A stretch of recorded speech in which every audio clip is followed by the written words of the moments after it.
7h39. Nikos Aliagas, c'est l'heure de retrouver Nicolas Bétou, le directeur du journal L'Opinion. Et cher Nicolas, Benoît Hamon a présenté hier la liste qu'il conduira lui-même aux prochaines élections européennes. Et voilà, et cette journée d'hier devrait rester comme un moment important dans la petite histoire de la gauche française. Benoît Hamon, je le rappelle, c'est 6% des voix à la dernière élection présidentielle, un score historiquement bas qui efface 50 ans de vie du Parti socialiste. Alors depuis, il a quitté le PS, il a fondé son propre mouvement, Génération, et il a cherché à partir de cette nouvelle base à refonder cette gauche qu'il avait contribué avec d'autres à détruire. Et refonder, quand un paysage politique est dévasté, c'est rassembler. Et donc cette liste pour les européennes est censée rassembler, c'est ça hein? Eh bien non, ce sera même l'inverse. Chacun est en train d'y aller de son côté. Le PS et son premier secrétaire Olivier Faure n'arrivent toujours pas à se décider, mais n'a qu'une certitude, il ne s'alliera ni à Benoît Hamon, qui d'ailleurs ne le souhaite pas, ni aux Verts, qui pensent que ces européennes sont un moment de grâce pour Yannick Jadot et les écolos.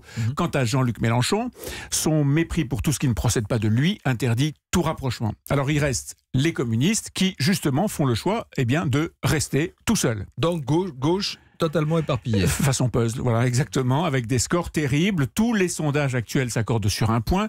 Aucune liste n'approche les 10%. Benoît Hamon est donné à 5%, comme le PS, 5%. Les communistes pointent à 2%, et tout ce beau monde est emmené par les Verts, 8%.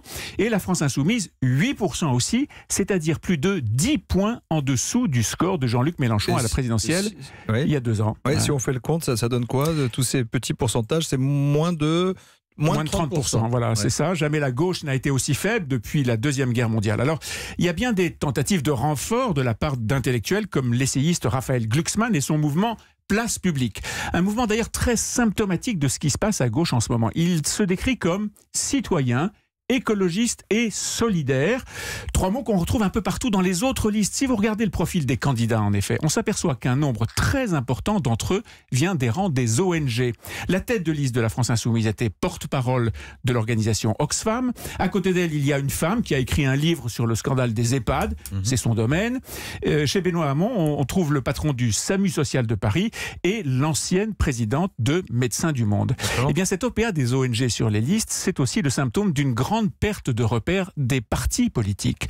Quand on s'investit dans une ONG, à part les écolos, on ne milite pas pour un schéma politique ou idéologique global. Non, on défend une cause, un secteur, on bataille contre tel ou tel scandale. Alors, ce n'est pas une façon moins noble de faire de la politique, mais avec de telles listes, il est probable que la campagne électorale nous emmènera très loin des questions européennes. L'analyse politique ce matin avec Nicolas Bétou.